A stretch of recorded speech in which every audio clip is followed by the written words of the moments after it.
What's going on, golf addicts? DB here. I got my boy Geoff Fienberg filling in because we know Pat doesn't like to talk a lot about live, and we're going to talk about live. That's what we're going to do. This is strictly a live golf discussion. The good, the bad, the pros, the cons. I was just at the LIV Miami event. I was there for 2 days during media Wednesday and Thursday.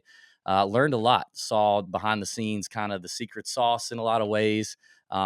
And it was interesting. And I've heard some things, and there's, the season has now come to an end for Liv. There's a lot of rumors being thrown around about next season, and Feinberg's got a lot of great takes on everything, but especially Live Golf. Geoff, thanks for hanging around to talk a little Live with me. No problem. I always enjoy discussing live golf. I don't know. It's created a the discourse around it has just been one of the most fascinating golf stories probably of our lives. And I love golf. So obviously, I enjoy talking about what I see as the biggest golf story in my life. Yeah. I mean, it really is. I mean, it's either that and it's either Well, that or yeah, like the emergence of Tiger, right? There's nothing yes. else anywhere close. But this, we could look back on this. Now, a lot of Live haters are going to say Liv's going to be nothing in a couple years, right? Nobody they don't believe it's going to get off the ground. But if it does, we could, and 20 years from now, 10 years from now is still a thing. Like, we could look back at this and just really have grossly underestimated what a big deal this is in the world of golf. Yeah, I don't know. It's hard to sense that people have underestimated any part of it. It's been very polarizing. I Oh, always I've had so many people in comments like, why are you even doing this? Liv's not going to be around in 2 Oh, years. yeah, yeah, yeah. Yeah. And off the top, this is I have to, sometimes I'd say this at the end, but off the top, to not acknowledge in some level what they have accomplished in their first year as a success, even if you don't like the format, even if you make fun of the logos, like I take all the low-hanging fruit. Yeah. I make jokes. There's low-hanging fruit there. The Yeah. bosses are terrorists. Like there's a low-hanging fruit there that I can't avoid. As maybe it's not the best form, but as I've joked before, if one of my buddies told me they had a sleepover at Michael Jackson's house 15 years ago, there'd be a low-hanging fruit joke there too. Like there's just low-hanging fruit, and I'm gonna pull it. And I can't help that. All that being said, Riviera, the Masters, what was the talk? Won't get off the ground. Dead before it started. When those Phil comments came out, this thing like dead before it started was what the blue checkmark golf brigade was preaching. So based on dead before it started, won't get off the ground, to then think they pulled off what 8, 12, 14, whatever, how many events they did Eight with tournaments. Yeah. with Dustin and Cam Global. Smith Global. and all those guys, Bryson, and to like for where we were at Riviera to where we were last week, even if you don't like it, even if there's still things to make fun of, you can't you can't not acknowledge that's a success. Yeah. Like that's a success. And like any company, a lot of things in the first year like look stupid and feel weird. I bet you they work harder and on everything from continuing their onslaught to roster better players to probably fine tuning a lot of the things that we make fun of, like logos that look like it's a 7th grade HTML project. And you're the Saudi Arabians. Why aren't you going to the people, let's say an NFL team or an NBA team or a baseball team would hire when the team wants to change their logos? Like these huge graphic design, like how much money and concept go into that? Like, so on every level, from thinking that they'll be on TV, I have to say their first year is a success. In closing to this rant, I just don't like change. I don't like when my favorite website changes, even if they make better changes. It's just like, oh, what is this? And then, like, I don't know. And then you realize later, oh, it is actually more user friendly or this. Like, I don't like changes. The McDonald's near me, the closest one to me, went under renovation. It was this nice looking McDonald's. Yeah, it was just this bougie, brand new McDonald's. I hate it. I You're hate what starting to they sound like did to my neighborhood Right Dukes. now. This is an Andercuss rant at the moment. Yeah, maybe. I don't know. I'm just saying I don't like change. That doesn't mean like, but we're here. Um, and if it was Inter you went last week, there's rumors they're going to be in Toronto next week. I'll go. And I'm not saying I'd go because the tickets were $2 like the jokes from last week. Yeah. If they want if what it costs is a fair price or not a fair price, if it's like a normal sporting event price, I would still go Yeah. because I would want to walk 18 holes with Dustin and Cam Smith, even if I thought it was even if I didn't care for the format or the structure, I'd 100% want to go to watch those guys up close. Yeah. Yeah. So I'll say this: like I am definitely not a live homer by any means. I've made a lot of fun of live from the jump. Made a lot of fun of live on TikTok, on Instagram. Just scroll. Made a lot of fun of live. I've never been like completely live hater either. Right. Um, and doing content for live, man, we've had people in the comments and the DMs everywhere criticizing me for doing any sort of live content. I think I did 2 or 3 live betting previews this season. um and because I sat there and said I quit my job in March to do this full time. Tour Junkies is a professional golf gambling and DraftKings you know content provider. Companies like DraftKings, PointsBet, FanDuel, BetMGM all are deep in the pockets of the PGA Tour and all offer live gambling in certain states. DraftKings offers DFS contests for live. As long as that's the case, then I'm going to cover live from a betting DFS perspective. It's just going to happen. And people are going to bet on it. Are they as interested in it as the PGA Tour right now? Is it as interesting to me to bet on it from a better and DraftKings perspective? No, I don't. I hate 48 guys. I hate no cut. I hate 3 rounds. I hate all that from a betting DFS perspective. It's terrible. So I think they're going to do some things to improve the format. But what I also acknowledge, Geoff, in you're touching on it, like for people who deny and act like the whole thing was such a unmitigated disaster is ridiculous. Live is a startup. Live is a startup organization, whether you like it or not. Now they're a startup where the source of their money makes $500 million a day globally in oil. So they're well funded, but they are a startup essentially. And so for the year that they've had, it's remarkable. What I noticed all along, and what started to kind of make me a little bit more of a live believer in terms of can it work, and also I guess a guy who's a little more interested in live as it keeps happening, is I love to see how nimble they are as an organization. And man, what a juxtaposition to the PGA Tour. I love the PGA Tour. I love the format. I love the tournaments. I love the players. I love the courses.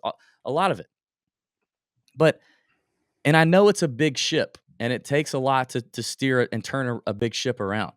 But the nimbleness of Live and what they've demonstrated this year in terms of changing their format, changing the plans for next year. The what they're doing in 2023 was originally their plan for 2024. And Yeah. after 2 events, they said, "Scratch that. What we were doing next year, we're now trashing and we're moving everything up." That takes a lot. When and this is a little thing, but it just shows you. When after 1 round of an actual tournament, Greg Norman decides that evening that we're gonna let guys wear shorts starting tomorrow. That's a small thing. But I mean, what a juxtaposition to the PGA Tour making that decision. But that he would just say, like, okay, starting now, tonight, I've made the decision and we're doing that. And to me, that says a lot about how dangerous they can be as an organization and a threat to the PGA Tour because they're willing to be nimble. They're willing to adjust. They're willing to move on the fly, which startups have to do. But successful startups do that. The ones that don't suck, and they flame out. But the juxtaposition between their ability to be nimble and pivot versus the PGA Tour it sucks. And there is also no denying, and I'm grateful for this, that they are improving the product of the PGA Tour and they're forcing the PGA Tour to finally make changes that they should have made. So I'm excited for that. All very well said. And the nimbleness of it's a very fair point in the sense that they realized like there were going to be embarrassing things that happened last year from production to logos. Like they realized it, but they probably decided we just got to start this thing and we'll learn on the fly Yeah. like any startup. And I got friends that have started content networks in this thing, and they didn't think they were going to start it till next year. But you know what? The money that's sort of floating around in the space, like we're not fully ready, but we're starting this thing because there's just the sponsorship is there for us now, and Yep. we'll learn on the fly and we'll improve as we go. And I know that's not an apples to apples thing, but it's just the reality of it. So I see no, yeah, that stuff like you, I'm very cognizant of and aware of, and like any company that is successful, they look a lot different in year 3, 4, and 5 than they did in year 1, and their structure is such that Greg can just say we're going to do this now and we'll just make that switch. And that's why I think to expect a lot of potential changes in the coming years as they'll acknowledge what works and what doesn't work for them. um I I mean, still look, this was our logo when we first started. You know? Yeah, no, Like, of course. I mean, Of course. nobody comes out the gate, super hot. Now, But it's like they were ready. They knew that their logos probably looked embarrassing, but they're like, yeah, it's more beneficial to just start this yeah, than fine tune everything before we start. And you've also, even before Live existed, to people say like you've done shows for a decade now every week on the PGA Tour. Do you know how much fun you and the two of you have made fun of the PGA Tour? Like yeah, Mayo and myself, yeah, every a lot. Monday we come on, we make fun of the broadcast, we make fun Yeah, of the fields. Like it's yeah. not to say we haven't spent all this time like bashing the PGA Tour when we get opportunities as well. So And it so all have goes. all the blue check mark capital J journalists that can't stop hating on Liv. They've the last 7 to 10 years done nothing but hate on the PGA Tour. Yeah. And I just don't like change. I don't know. Now it just feels like a house divided. And the concern is in the end, we're going to be the losers. Oh, yeah, for Guys are going to make 100%. more money everywhere in the ecosystem of golf, Yep, even in the content ecosystem of yep, golf. But the golf fan just feels like we will be the biggest yep, loser in all of it. Anything that fractures it, and to sort of piggyback my point on the top of I don't like change, well, like a lot of people probably listening, we're spoiled North American sports fans. And yeah. not a lot of us love soccer. We like soccer, we'll watch the World Cup, but I don't like the leagues that I cheer for. Messi and Ronaldo would play in the same one. You know what I mean? Like Yep. I'm a spoiled North American sports fan where you're supposed to play here and it's the best and we don't spread around That's our true. love. That's true.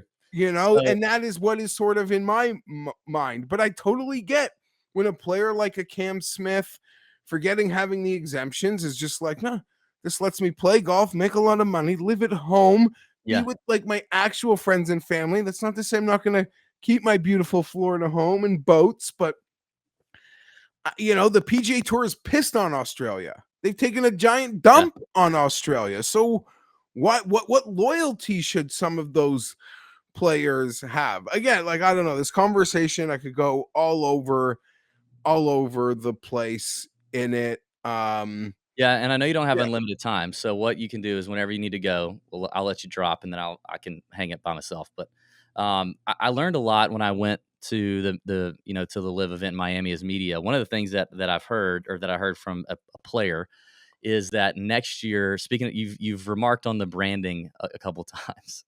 So next year, I think one thing that I think people are underestimating next year, starting in the new season, these, when Liv came out with with the team thing at the London event, I don't know if you remember, it was clunky. There was like a Oh, draft. that's an understatement. There was a draft, and then there wasn't a draft, and then a guy Yeah. was like, "Oh no, actually, I'm over here playing on this team." And then the next week, it was like the team got shook, shook up again, and people were like, "What the? How am I going to keep? How am I going to have any sort of loyalty to this team if things are changing?" Well, they got it kind of figured out. Obviously, they had to get players moved over, and they're going to continue doing that. But when the team thing and the dust settles for that, and the franchise stuff is set up and communicated and marketed, I think people are going to be very intrigued because now the captains have 25% ownership of their franchise. Bryson DeChambeau, Dustin Johnson are now 25% owners of the Crushers and the Four Aces. What I've been told specifically on the branding side is that LIV has acknowledged that the company they used to do that sucked, and they're willing to give each team up to $125,000 to rebrand. After that, the team pays for the rest of it on their own. Yeah.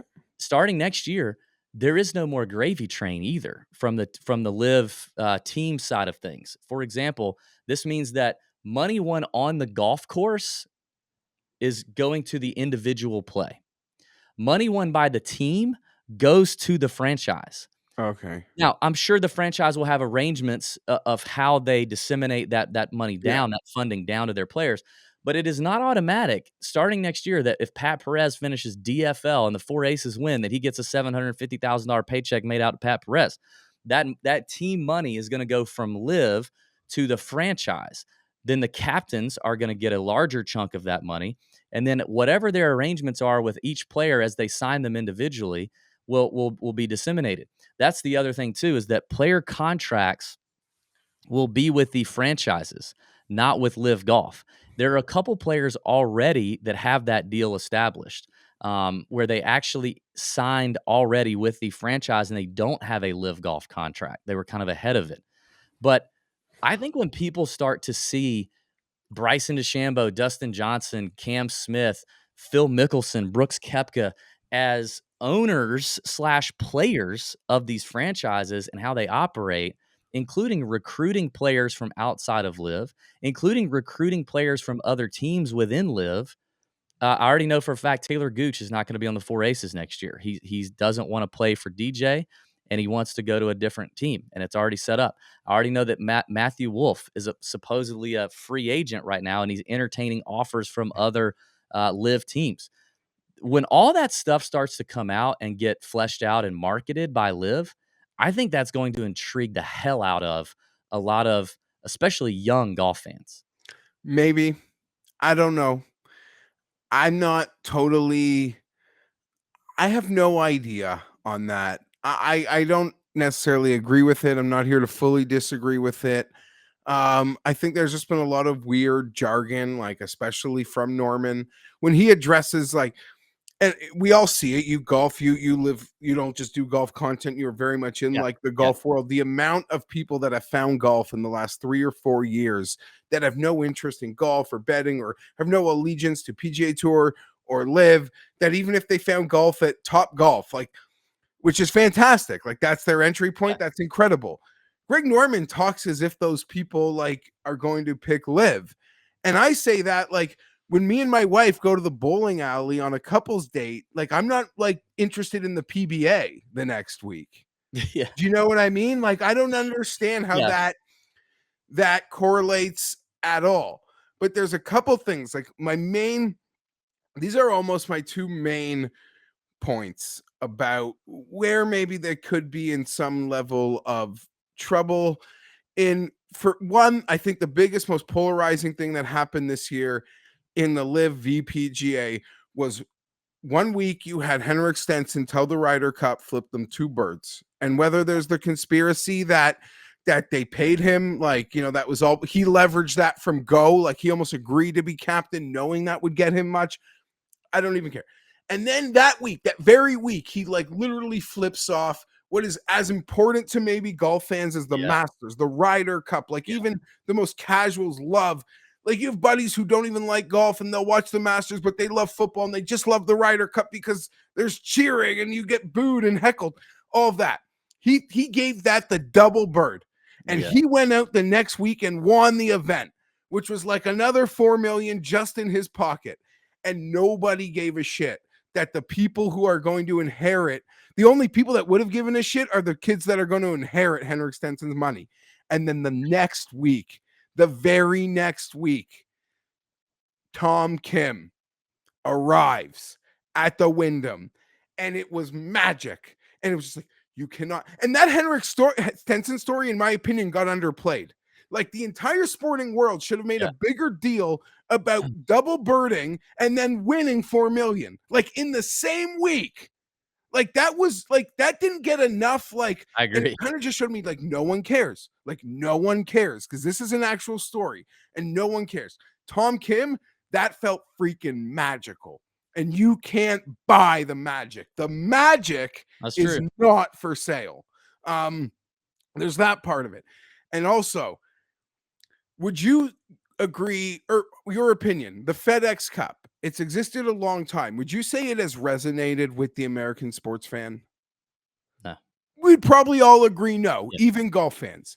What is the FedEx Cup? To me, LIV as a tour is really just a glorified FedEx Cup. You have these strong fields, and it's just cash grab golf. Like the FedEx Cup hasn't really resonated because the fields are amazing. Like you can never complain. Those You're right. FedEx Cup Yeah. events are the greatest fields in golf. Why haven't they resonated with sports fans? Because even golf fans, like golf for straight cash, like we get it. We like watching players hit great shots or hit bad shots, but it doesn't resonate. And every single LIV event is essentially a minor version of FedEx Cup golf with at this moment, a worse field. Because you can never compete with, if LIV ever has a field as good as like the second leg of the FedEx Cup, oh, like I don't even know what world we'd be I won't living in. believe that. There's Yeah. not, you don't get better fields than FedEx No. Cup. Not even majors have better fields than pretty much FedEx, those Yeah, you're first right. 3 legs of FedEx Cup golf. So in some ways, I see LIV as like it's just a weekly FedEx Cup, and that has never resonated. No. And we have enough time sample on the FedEx Cup for me and you to probably agree that didn't move any sort of needle still in the golf fan psyche, in the American sports fan psyche, in the world golf fan psyche. So I look at that and I say, as a testing ground for LIV, the FedEx Cup is probably, I mean, despite the fact that it's sponsored by FedEx Cup and put on NBC, those are very good things. But I think you know the point that I think Yeah. I just made Yeah. there. And I think Liv is gonna realizing that as well. Again, things that I heard there were things like we're increasing the field size. It's gonna be 64 players. There's gonna be a low 10 or 15 cut. There's some of those rumors floating out there, and it goes back to their ability to be nimble, a willingness to be nimble. We'll see if they actually do that, and if that's just rumor or whatever. But I think they're realizing that to an extent. I couldn't agree more with you there. I mean, like I said up top, I hate limited field, no cut events. I do. I don't enjoy them outside of like leg two of the FedEx Cup, like you're talking about those 75, 80 guys. But um, I think I still think the team stuff and the franchise stuff is going to give enough content, and it's going to give enough storyline and interest off the golf course with how some of these guys run things or decisions they make or team, brands they partner with. I think it's going to be an interesting thing that will give Yeah. that will add some storyline to live off the golf course, and it's a storyline that's not that's just all And controversy. speaking of brands, and I've spoken about this with Pat a couple times, and I'm not shocked that this is the case. But corporations were all quick to drop these guys when they went. Hmm. But the golf brands did not. Not one of these guys lost a single golf related equipment, ball, anything sort of manufactured. Like from that standpoint, like the industry is completely stood by these guys. Um, I've heard 2 of those brands are already deals on the table, ready to go to be a brand of a franchise, but they don't wanna be the first.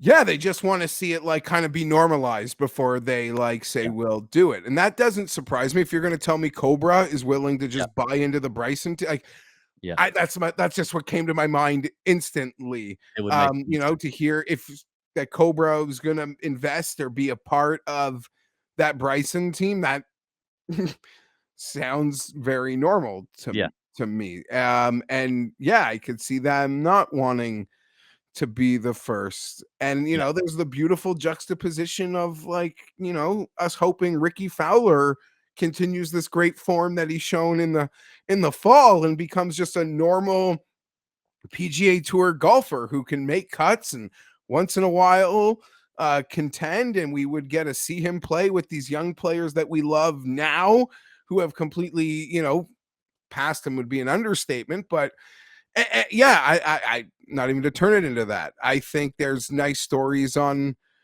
both on all of it here. D So, Yeah, the rumor I heard in terms of players when I was there is the goal is to add 8 more of the top 50 before February, before the season it kicks seems off, attainable. Like it really and does. the To the nitpick, hardest the hardest offers, the guys they've gone after the hardest and continue to go after are obviously Patrick Cantlay and Xander Schauffele, who have been rumored a lot, and then but the one that they've gone after more than anyone is John Rahm. It's the connection that he's got with Sergio. Apparently they're going after him extremely hard. Also heard the rumor that Cantlay and Xander are coming as a team deal, as a package deal within a franchise, like the same franchise.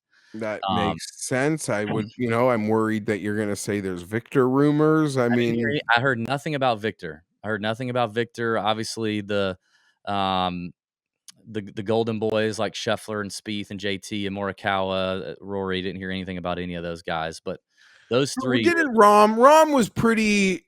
There were some silly rumors floating around the internet that Rom felt that he I'm kinda just gonna squashed. completely Yeah. squash these. That one feels more real than it does feel like there's a bit more coyness in the Cantley Uh-huh. Xander thing. Yeah. I mean, and to be fair, I don't think Xander's ever said anything that's unfair. Xander has always kind of said, I want to play where the best golf in the world is being played. Yeah. Yeah. So if there's an ecosystem in 3 years where the strongest fields are there, then I think Xander Yeah. would go, and I think a lot of people do agree with that. Yeah, this just it's going to be another year of that. And then honestly, the most annoying thing about all of this live stuff is I obviously do love the discourse. As you've said in this show, it feels like we've done a half hour. We could do another Yeah. Yeah. hour, literally. Like Yeah. I could literally just go another hour. But I always around New Year's tweet for the cesspool that Twitter is. I actually have 99.9% positive interactions. We're like-minded golf fans. The discourse that we have, like, I love it. I don't find that I'm in that other part of the Twitter world. And then Liv kind of brought us Yeah. into it in Yeah, the you're right. sense that, like, I had opinions. Like, I used to only get the sex bots, girls that, wanted to flirt with me. Now it's like, they're bot, like the bot farming is real. And I'm not saying there's also not a PGA Tour bot farming, but it just has made the last year of golf Twitter Yeah. like less enjoyable. Now, as Mayo would always yell at me, I'm an idiot. Why am I talking to the bot? Like, you're a moron. Like, for even engaging, because, and I know you guys over at Junkies, you've gotten into you've put your feet in mud on Twitter before. And it's Sure. one of the reasons I think Mayo is like the king. I've never seen him get into like a Twitter squabble. Like, he Yeah. is above all of it. Like, fuck you. I will not give you the respect of even like acknowledging Yeah. you, sort Yeah. of. Even if you He say is good. something like so cruel to me, I don't even care. Like, I'm so above you, I won't even get in a ring with you. I'm too stupid that sometimes it's a late night on a Sunday. I've had a few. I Yeah. mean, I'm just into it. Now I'm like in quicksand. I know you guys Oh, can dude, the relate, first few but years of Tour Junkies, I yeah. freaking Pat worried the shit out of me. Now he's gotten better as he's gotten older. He stays off the phone, late at nights when he's had a few. But dude, I would wake up every morning and check Twitter, not because I wanted to check Twitter, but I would go to our profile and read our tweets and replies to make sure Pat didn't, Yeah. detonate on Or it's somebody. like you see, like you wake up and there's like 80 notifications. You're like, Yeah. what did Oh he god. effing say Yeah. last We had a night? couple of those. Yeah. Now we have not gotten it. I have not gotten into the live bot stuff. I've had virtually 0 interactions with all those. I see Oh, them, but I yeah. but I've not gotten into like a one-on-one with them like you're talking about. Oh yeah, no, I'm such a loser. Like I'm so mad when it's over.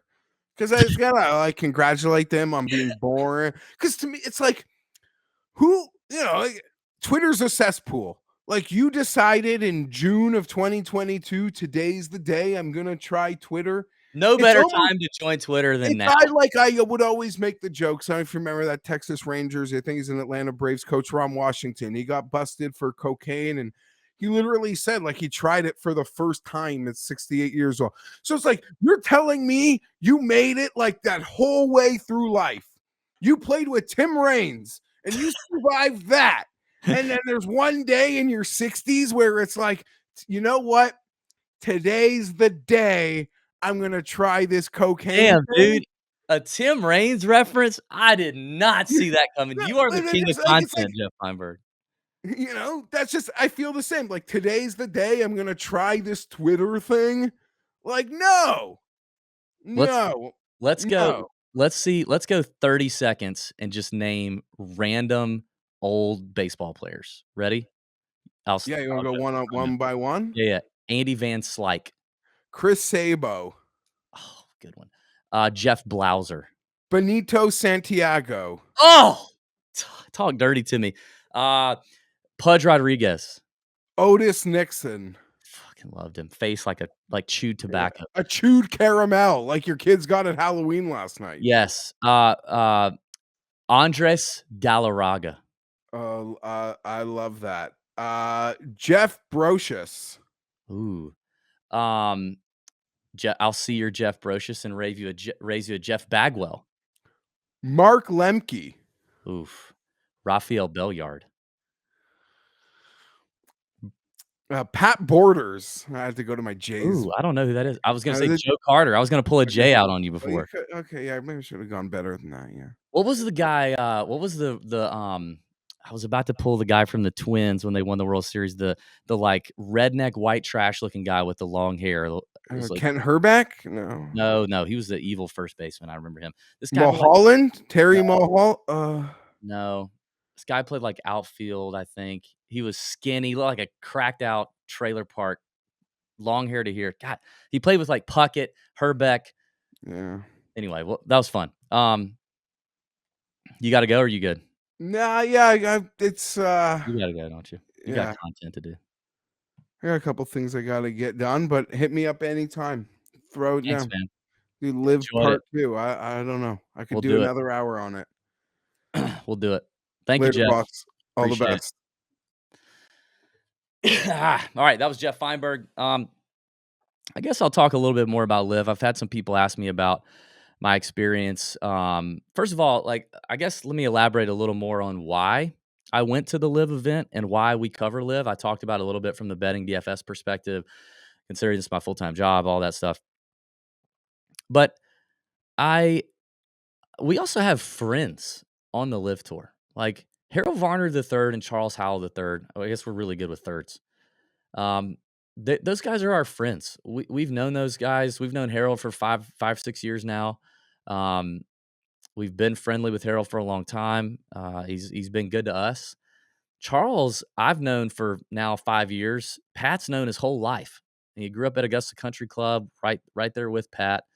So we have friends there. We have caddies that are friends there. Kyle Bradley, Hudson Swafford's caddy, is one of my friends. I caddied with him at Augusta National in college. I've known Kyle for a long time. Benji Thompson is a North Augusta guy. Played high school golf with one of my very best friends at Lakeside High. He caddies for Abraham Answer. We have guys that we know that have gone to LIV, caddies and players, and they're friends. So I was down in Miami on Monday playing in a charity event, Scramble. And I thought, you know what? While I'm down here, let me try to do the LIV media thing and see what it's like. So I got the credentials just for Wednesday and Thursday. Now, I was not there for a tournament day. I was only there for Wednesday and Thursday. Wednesday, I spent basically the entire day. I walked 9 holes with HV3, Hudson Swafford, Turk Pettit, James Piot, and Bubba Watson was in the group. Walked inside the ropes with these guys for a 3-hour 9-hole practice round. Thursday, I walked 9 holes with Charles Howell in the Pro-Am. That was a 3.5 hour ordeal. Charles Howell and a few of the amateurs and his caddy, Nick. And I learned a lot. So, I didn't see like the crowds or anything. I didn't see the crowds for the live tournaments other than what you guys saw on Twitter, whatever. But one of the things I was looking out for And you don't really hear this argument a lot, but I have heard it a little bit, is like, "Oh, these guys don't care. They get the bag, and now they don't care. They go to live so they can quit playing competitive golf, and they can quit trying, and they can just make money." Now, to some extent, I understand. It is a money grab. Everybody's gonna get paid. What, last place gets $120,000. I understand that to an extent. I talk about it myself on the PGA Tour when we have a WGC event and you're questioning like somebody's motivation at a WGC event, versus a cut event or a major or whatever. I think there's a spectrum of that at every level of golf based on how good or bad of a player you are and based on the tournament.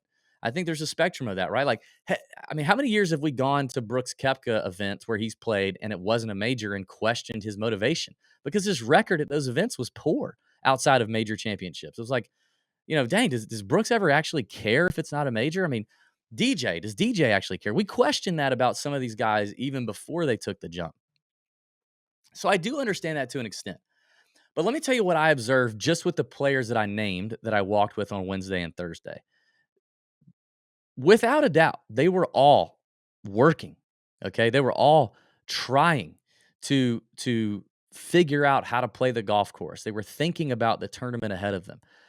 For example, Swafford and Turk Pettit got drawn as alternate shot partners. Well, Swafford gets to the tee and he takes the young, 19, 20, 21-year-old Turk Pettit and goes, "Listen, this is what we're going to do. I'm teeing off on the odds or evens or whatever. You're doing the opposite. We're going to roll this and we're going to talk and we're going to figure this out." So from the jump, they're working on it. Well, they're like 3 holes in, and I'm standing there talking to Kyle Bradley, Hudson Swafford's caddy, my friend. And Hudson hits his ball, and Turk like drops a ball and hits one. And Kyle goes, "Dude, this is not what he should be doing." He goes, "Hang on a second." He goes over to Turk and says, "Listen, don't hit shots. Don't when we're practicing, like, don't do that today.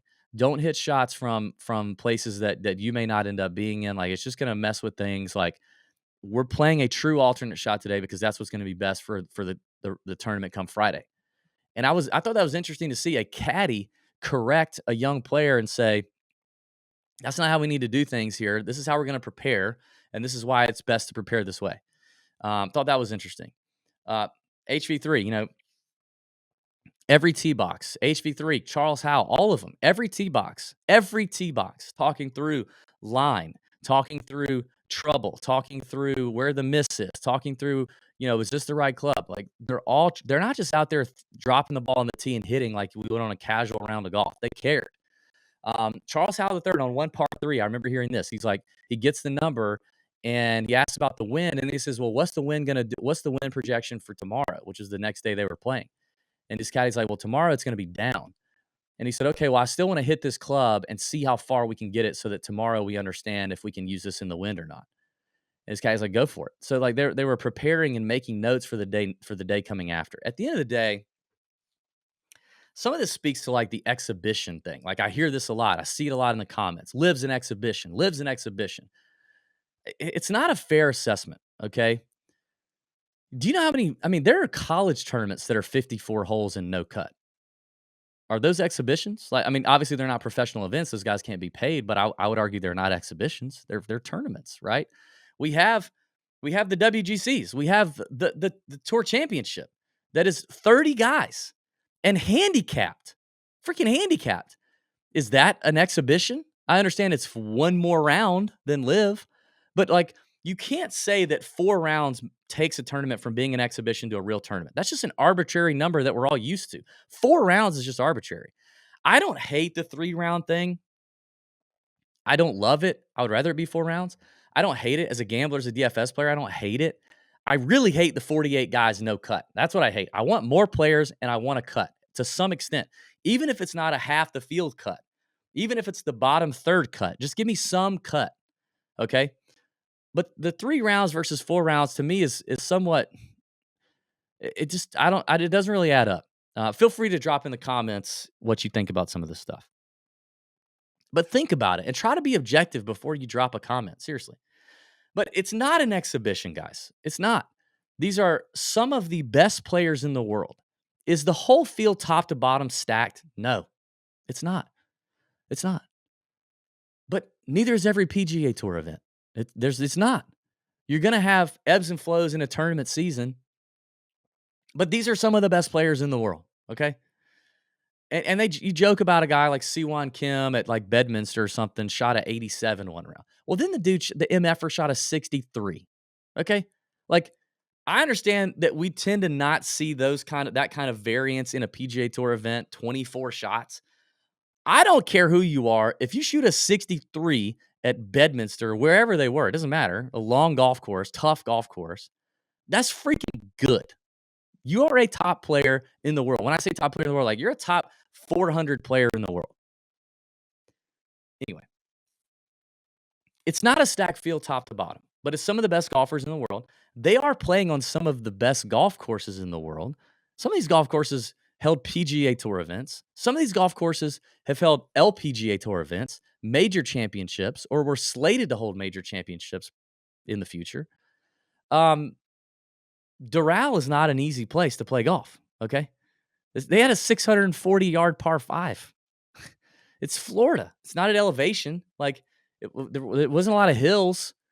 It was freaking long, okay? And these guys are playing for a lot of money. And I understand that the money is very polarizing to some, but I just think that from what I saw with my eyeballs at the event, it doesn't seem like these guys are giving a whole lot less effort. Now, again, I said it's a spectrum. There may be some that do, that are mailing it in. But I know that happens on the PGA Tour. I've talked to players for 7 years. Mailing it in is sometimes happening on the PGA Tour, whether you like it or understand it or not. It is happening at the top level and the bottom level. It's happening. Whether that's on a Friday when you know you're outside the cut line and you don't care, or whether it's on a Sunday and you're one of the top players in the world and you're sitting in 64th place and you know you can't get to 20th place or 15th place and you don't really care about the difference in the pay between 64th and 48th, so you're just mailing it in. That happens on the PGA Tour. So I just can't get down with the fact that LIV is an exhibition. That argument doesn't work in the comment section. It just doesn't. If you're objective, it doesn't. And here's what I'll say too. LIV put $2 billion into this thing this year. $2 billion. They're putting another $2 billion. They've committed another $2 billion to 2023. It's a lot of money. Okay. I heard this quote from a player. The people running LIV Golf are not good business people, but they have so much money, it doesn't matter. And if you've been in any business, if you have a problem, you can overcome that problem with things like talent, business acumen, whatever. You can also overcome that problem with just a dump truck load of money and overpay for corrections. And that's what LIV is willing to do, and they're doing. Now, whether you like that or not, whether it's ethical, I mean, I don't know. But it's the truth. And so they solve problems quickly. They have 100 full-time staff, 100 full-time staff at these tournament events. Now, that's a lot for a startup golf league. They've already said that their plan is to add another 100 before the new season starts in February. The franchises themselves are beginning to employ their own people just within the franchise. So you're going to have LIV employees and you're going to have franchise employees doing everything they can to make this product better for the players, for the caddies, for the fans, for the people on site, for the social media, for the production stuff. It's going to improve drastically by next year. And I will say from a experiential media perspective, I've done media inside the ropes, outside the ropes at probably 5 or 6 PGA Tour events over the last 2 years, including the Players Championship, their premier event, but also events like the RSM and the Byron Nelson, right? And and I've been treated fine, but the level of treatment I got at a LIV event was very, very good. The food was great. It was hot. It was plentiful. The drinks were great. They had they called it the backpack snack section. Had like candy bars, chips, Nutri-Grain bar stuff, snacks that were out all day. That if you were in the media center, you just grab and stuff in your bag and go head out back on the course. I was given access to areas that I would never have been given access to on the PGA Tour. Now, Whether or not that changes, it could, and whether or not the players and caddies love that, they might not. But all I know is as of now, I was given tremendous access. And I was also allowed to take pictures and video, whatever, and publish it. And I didn't get it taken down. I didn't get a nasty email or whatever DM saying you have to take it down.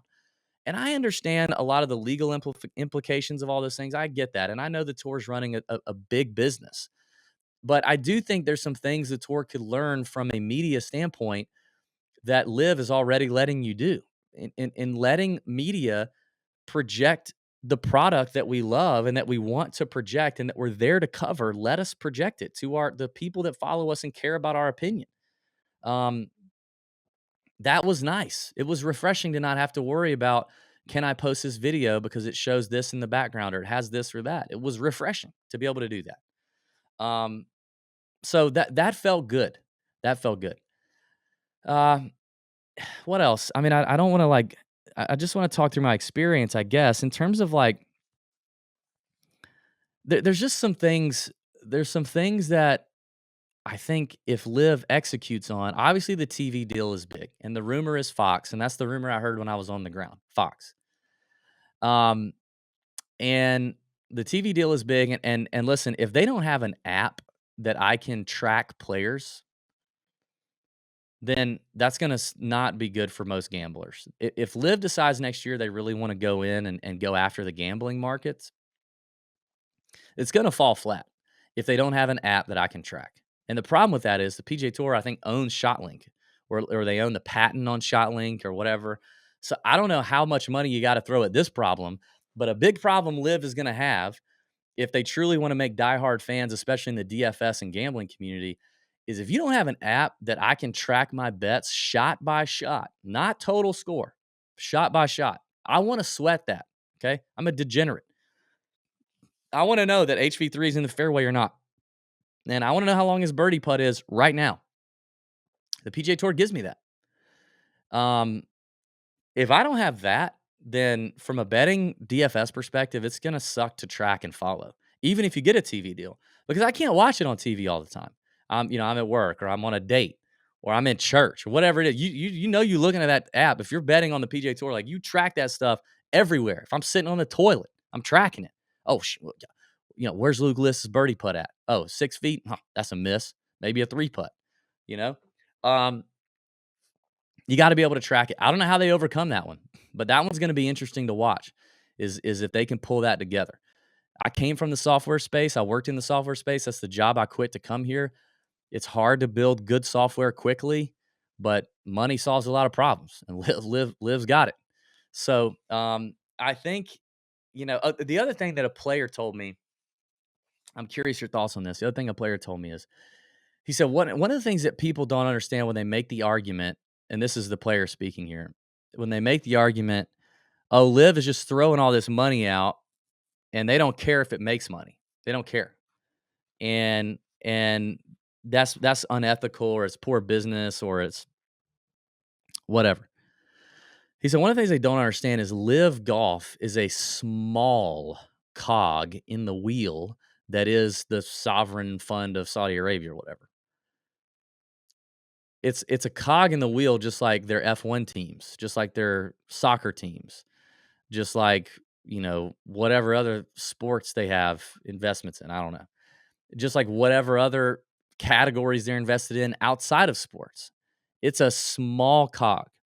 And the way the player explained it to me is this. He's like, imagine buying a mutual fund, and the mutual fund has 15 stocks in it. And you're getting a 15% return on that mutual fund. But there's a startup tech stock within that mutual fund that you're invested in that's losing 25% of their money. And you're looking at it like, yeah, that's not ideal, but I'm happy with the mutual fund's performance because everything else is making up for it. It's a small piece. So I guess that's something for us all to understand when we think about the business behind Live. And obviously that may be one reason why they're putting so much more responsibility on the franchises, next year and saying, hey, listen, the free rides are somewhat over. So next year, LIV is not paying for the transportation. They're not paying for all the hotels. They're not paying for all the food like they did this year. They paid for all that stuff. We all saw the video, everybody on the private jet flying from whatever that tournament was. They're not doing that anymore. As of 2023, these franchises will take care of it themselves. And I did hear some rumors about companies that are very interested in these franchises. And I heard rumors that it's only going to take one company. I kind of mentioned that to Geoff, but the rumor is whenever the first company says we're in, there's supposedly, and again, this is rumor coming from on site at LIV, and I understand they could be completely, sensationalizing all this. The rumor is that there are many companies waiting to dive in as soon as the first one takes the lead. And that's where things are really going to get, it's going to be nut cutting time for professional golf. I heard a player say they think Greg Norman needs to be out, doesn't need to be the commissioner anymore. I tend to agree. I don't know that the world of golf can move forward with Greg Norman and Jay Monahan at the helm of these two organizations. I don't think I think there's too much bad blood, too much hatred, too much ego. And I think both have mishandled things. I think both have handled some things very well, but both have also mishandled things. And they can't get out of their own way. And it's going to hurt the world of golf, globe overall, and golf fans. It is hurting us. I don't like it. I don't like it. Honestly, as it stands right now, I wish LIV had never started as it stands right now. I was just fine in my PGA Tour bubble. I wasn't happy with everything they were doing, but I was fine. I was fine. That being said, if in 5 years LIV is still around and they've changed the landscape, we could look back on this and say, I'm glad it came because it disrupted things enough that it made the PGA Tour product better. It obviously brought LIV in and LIV's doing whatever, and now they're coexisting and things are good. That only happens if the best players in the world can play wherever they want to play. That's the only way that happens.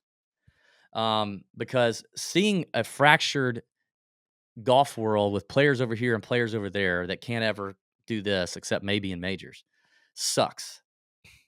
So ultimately, I want whatever needs to happen for that to happen. Speaking of majors, also heard this rumor from a player. The Masters is not going to change anything. If you qualify to play in the Masters in 2023, you qualify. That means past champions. That means guys who I think it's if you finish in the top 10 at the previous Masters, you automatically get in. And that means whatever other exemptions you earn, including World Golf Ranking. Now, the World Golf Ranking situation is a big problem. The LIV has two big problems: World Golf Ranking and TV. Those are the two big problems. But I heard Augusta National is not going to change a thing, and that's what I kind of anticipated. They're not. They're not going to inject themselves into it. They're just going to say if you qualify, you qualify. LIV, PGA Tour, doesn't matter. Masters is not affiliated with either. They're not affiliated with either. Nor is the U.S. Open. Nor is the PGA of America. Nor is the Open Championship affiliated with the PGA Tour. So they're all going to make their own independent judgments. But if you're wondering what the Masters is going to do, I really think you can stop wondering. I think that's what they're going to do. They're going to let whoever wants to play. So that means Cam Smith's going to play because he's going to be top 50 in the world still. And he's probably got a top 10 in there too. That means all your past champs are playing. It's probably going to hurt guys who slip out of the top 50 by the time the world's over, the season or the year's over, and the world golf ranking stuff falls. That's going to hurt. But this is some of the stuff that I saw, some of the stuff that I gleaned from LIV. So hit me up. I hope you understand. Get in the comments and stuff. But again, I am not some LIV shill. Okay, let me say this too. People saying, God, this pisses me off. People in my comments saying this, you're being paid. No, I'm not, No, I'm not. I am not being paid. And if I am being paid and you come to find that out one day, which you won't because it ain't happening, then you can roast my ass till the cows come home. I ain't getting paid jack by LIV. You kidding me? They don't care. They don't need me. They really don't.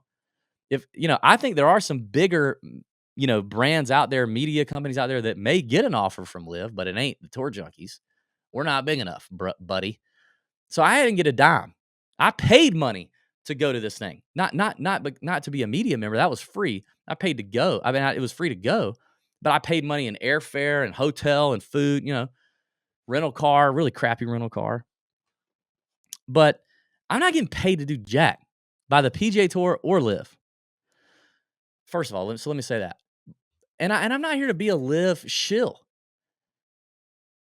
I'm here to report what I saw, what I observed, and what I heard, and some opinions that I gathered while I was there. And I think it's interesting, and I think people are curious about it. But I love the PGA Tour. I love the PGA Tour. It is not perfect. It's not. There are things I would also love to see go, and things I would love to change. But overall, I love the PGA Tour. Okay. I don't love LIV. I don't know where I fall on LIV. I might like. I think I'm going to be a little more interested next year. The franchise thing interests me a little bit more. Obviously, if they bring over more big names, big players, I will also be more interested. I think if they do a little bit of little things differently with the team function of it, it could be a little more interesting. So at this point, my interest is peaked in LIV.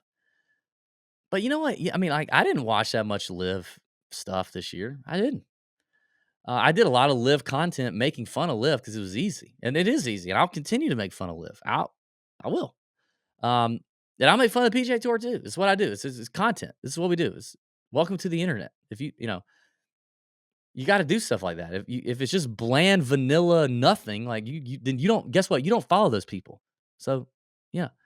But I walked away from it with a couple big ideas. Big ideas being, I really think the franchise thing is going to be intriguing.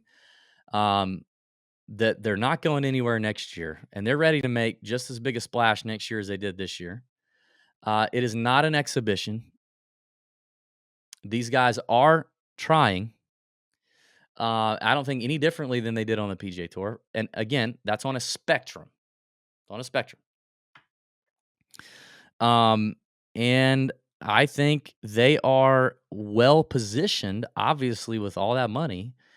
And they're positioning themselves with a lot of employees, a lot of talented people that work there. I mean, you guys realize that on LIV's executive team and board, they have executives from the NFL, from F1, from I believe Major League Soccer. They have major sports league executives that are working that left their job, probably because they got paid a large bag of money. But who cares? Like, I mean, they got their bag. It is what it is. And now they're here helping this league.